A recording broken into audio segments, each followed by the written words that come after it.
My name is Celeste Marin Hale, and this story begins on a beach thousands of miles away from the place where everything fell apart. It was my first real vacation in years. The first time I had allowed myself to breathe, to exist without expectations pressing against my ribs. The sky was turning honey gold as the sun dipped toward the horizon. My friend Emily sat beside me on a striped lounge chair, laughing as she lifted her overpriced cocktail toward the fading light. For a moment, I felt almost weightless. Then my phone buzzed. I expected a random notification, maybe something from social media, but the moment I saw the bank alert, $55,000 withdrawn. My stomach dropped so fast I forgot how to breathe. At first, I genuinely thought it was a mistake, a glitch, some temporary system issue that would fix itself if I refreshed the screen. But the number didn't change. The money was gone. My money, my savings, the fund I had been building for years, for my first apartment, my escape plan, my future. And there was only one possibility: my parents. They were the only people who had access to that account. I had given it to them years ago, naive and trusting, thinking, they're my parents. If anything ever happens to me, they'll manage things for my good. I had made it crystal clear the access existed for emergencies only. This was no emergency. My fingers shook as I dialed my father. The call rang and rang and rang. No answer. I tried again. My heartbeat thudded painfully at the base of my throat. Emily noticed my face draining of color and asked what was wrong, but no sound came out when I tried to speak. I called again and again. 10 minutes of silence passed. Finally, my father answered, with the most casual tone imaginable. "What happened?" he asked, as if I had called to chat about the weather. I didn't even say hello. "Why did you take $55,000 out of my account?" There was a pause. Then he said, as effortlessly as if I had asked what he'd eaten for lunch, "Oh, that. Your sister finally got a good job. She has to start tomorrow. We can't have her showing up at a prestigious place on a bus, in a suit, carrying a laptop bag, so we withdrew the money to buy her a new car." And then he said, "Bye," and hung up. Something cold spread through me. The waves crashing behind me, the chatter of people strolling the beach. All of it faded into a dull, meaningless hum. Emily put her hand on my arm, and when I finally managed to tell her, her eyes widened in disbelief. She tried to comfort me, but I couldn't stay another second. The vacation was over. The illusion of peace was over. That night, I booked the first flight back to the States.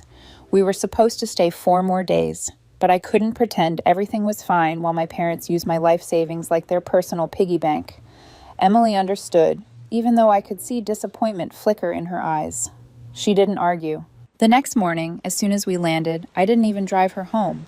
I called her a cab, apologized, and promised I would explain later.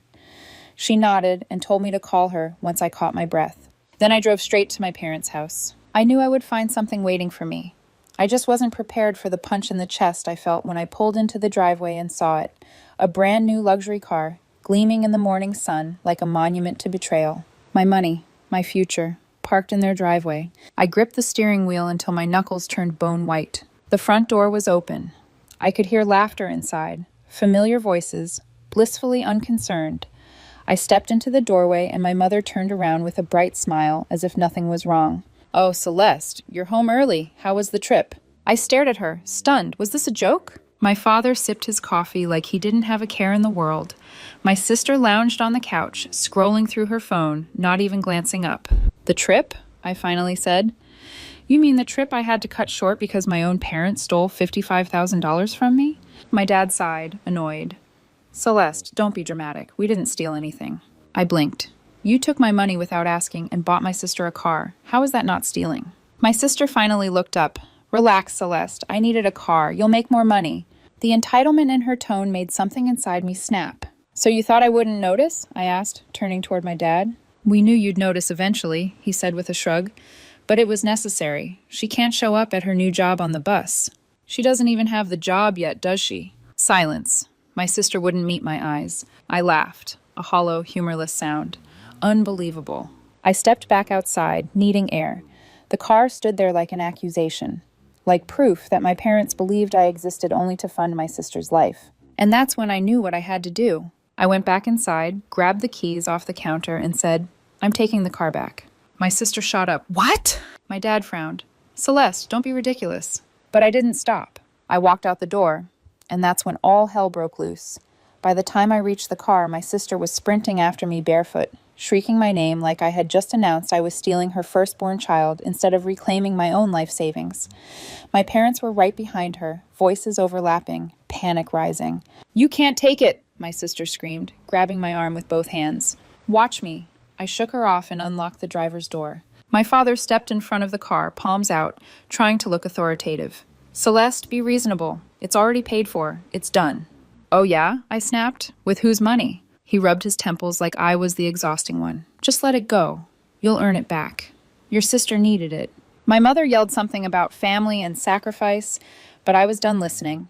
I got into the driver's seat, shut the door, and backed out of the driveway while they yelled over each other behind me. My hands were shaking as I drove to the dealership, my heart hammered against my ribs so hard I thought it might crack. But beneath the panic, a burning clarity pulsed through me. I was not going to let them get away with this. The dealership stood at the edge of town, a cluster of bright banners, shiny cars, and two happy salesmen. I parked the car, inhaled deeply, and walked inside. "I need to return this vehicle," I said to the nearest salesman. "It was bought using my money without my permission." He frowned slightly. "Do you have the bill of sale?" "No, my parents bought it, but it was with my funds. I have the bank statement showing the withdrawal." He nodded slowly and began typing on his computer.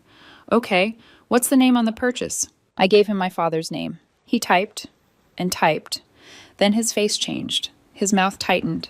His eyes flicked up to me with sympathy that made my skin crawl. "Ma'am, you're not the owner of the vehicle." I froze. "What?" He turned the screen slightly so I could see. The car was registered under my sister's name. For a moment, I couldn't breathe. It felt like a fist punched straight into my stomach. "No, that's impossible," I whispered. "It was bought with my money." "I understand," he said gently. "But legally, your sister is the owner. Only she can return it or sell it." I staggered back a step, my vision blurred at the edges. My phone began buzzing in my hand. My sister calling. I answered. "You registered the car in your name?" My voice shook. She giggled. Actually giggled. "Duh, it's my car." Something inside me cracked. I hung up without responding. I walked back to the car, climbed into the driver's seat, and sat there staring at the windshield. The betrayal had layers I hadn't even realized existed. My parents hadn't just stolen from me. They had trapped me, cornered me, legally shut me out of reclaiming what was mine. But they underestimated me. I wiped my eyes, set my jaw, and pulled out my phone. If they wanted to play dirty, I could play dirtier. First, I called my bank. No help. Since I had given my parents account access years ago, the transaction was technically authorized. Next, I called friends. Anyone who might know a lawyer.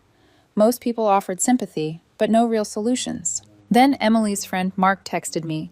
"I know a guy. He's aggressive. You'll like him." He sent me the number. I dialed immediately. "Tom speaking." I inhaled sharply. "I need help." "Tell me everything," he said. So I did. Every detail, every withdrawal, every lie, every betrayal. When I finished, Tom exhaled. "This isn't just a civil issue. What they did could be considered fraud." Fraud. The word hit me like a bolt of electricity. "Meet me at their house," I said, starting the car. "I'm putting you on speaker." By the time I reached my parents' home, anger had solidified into something sharper. They were in the living room. My mother pacing, my sister scowling, my father pretending to be calm. I leaned against the wall. "Say hello to my lawyer," I said, and tapped speaker mode. Their expressions dropped. Tom didn't ease into anything. "Mr. and Mrs. Hale, your daughter has informed me of your recent unauthorized use of her funds. This could constitute financial fraud, theft, and misrepresentation. If she presses charges, you may face serious legal consequences." My sister scoffed. "She wouldn't do that. We're family." Tom laughed. "Family doesn't steal $55,000. My dad shifted uncomfortably. "Celeste, be reasonable. This is unnecessary." "No," I said quietly. "What's unnecessary is you thinking I'll just roll over and take this." Tom continued. "There are two options. Sell the car immediately and return the funds, or we proceed legally." My sister's face drained of color. My mother looked like she was about to faint. My father crossed his arms. "We're not selling the car." Tom sighed. "Then we moved to court." For the first time in my life, I saw fear flash across my father's face. I prolonged the silence, letting the weight of it settle. "You're screwed," I finally said, and I meant every word. I walked out before any of them could speak. My hands shook, but not from fear, from power. I drove to Emily's house, where her parents were home. The moment I explained what happened, Emily's father, Mike, leaned back, eyes narrowing thoughtfully. They think they're clever, he said, but they're not. I frowned. How? They bought a car in your sister's name using your money. That's your leverage. I whispered, I thought that was the problem. He shook his head. No, Celeste, that's your solution. And right then, the next stage of war began. The next morning, I arrived at the DMV before they even unlocked the doors. I stood there with a folder in my hands, bank statements, screenshots, text messages, every piece of proof showing that the money used to buy the car belonged to me. When the clerk finally called my number, I laid everything out in front of her. I need to file a fraud report, I said quietly. The funds used to purchase a vehicle were mine, but the ownership was assigned to someone else. She skimmed the documents, eyebrows lifting slightly. This is serious, she murmured. We'll have to flag the vehicle in our system. Your sister won't be able to sell it, transfer it, or legally modify ownership until this is resolved. I exhaled shakily. A small victory, but it felt monumental. After filing, I went straight to my bank. I closed the joint access, froze the remaining funds, and opened a brand new account under layers of security. No more backdoors, no more blind trust. By noon, I sat at a cafe sipping bitter coffee, replaying everything. My phone buzzed every few minutes. Dad, Mom, my sister, all calling in frantic rotation. I ignored all of them. At 1:14 p.m., my phone buzzed again. This time, I checked the message. From my sister. You locked the car? What is wrong with you? I typed back. You stole my money. Actions have consequences. Her reply came instantly. You ruined my life. I hope you're happy. I smirked and locked my phone. I wasn't happy, but I was getting there. An hour later, Tom, my lawyer, called. They tried to transfer the car this morning, he said. To your father, I think. I almost spit out my drink. What? They panicked, but the DMV flagged the vehicle. They can't do anything. They're stuck.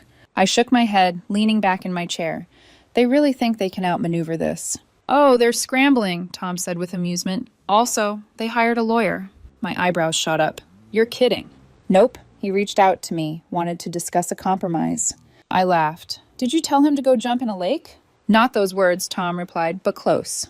The mental image of my parents sitting around a dining table, panicking, surrounded by paperwork they barely understood. It was almost satisfying. Almost. But then, something unexpected happened. Around 6 p.m., Emily's dad, Mike, called. Celeste, he said, tone strange. Your father just showed up at my house. My blood went cold. What? He says he wants to talk to you. He looks defeated. Defeated? My father. The same man who had told me to let it go and stop being dramatic. I stood up. What did he say? He didn't talk much, just said he needs to fix things with you. I don't trust it, but it's your call. I closed my eyes for a long moment. I could feel something shifting, something heavy and inevitable.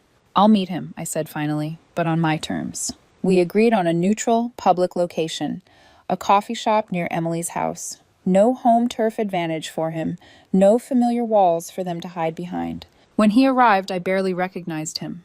His shoulders slumped. His eyes looked sunken. He moved slower, as if carrying a weight he wasn't built to hold. He sat down, rubbed both hands over his face, sighed. This has gone too far, he said. I sipped my drink. No, it hasn't gone far enough. He flinched. Your mother is a wreck. Your sister is in pieces, he said, voice trembling. You really want to drag this through the courts? You want to destroy this family over a misunderstanding? My jaw tightened.